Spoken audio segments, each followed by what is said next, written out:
মৃত্যুর ১০ দিন পরে কবর থেকে জীবিত উদ্ধার করা হলো একজন ব্যক্তিকে।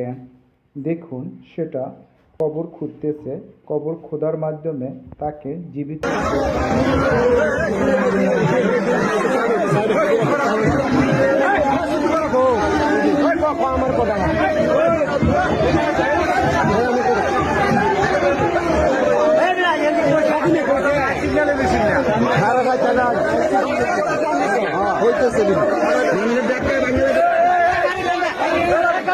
ছিল তরতাজা।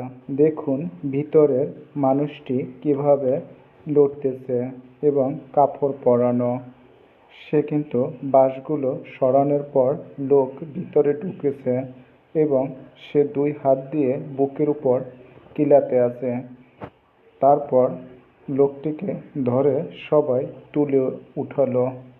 উঠানোর পর দেখুন লোকটি ২ হাত দিয়ে কিভাবে করতেছে।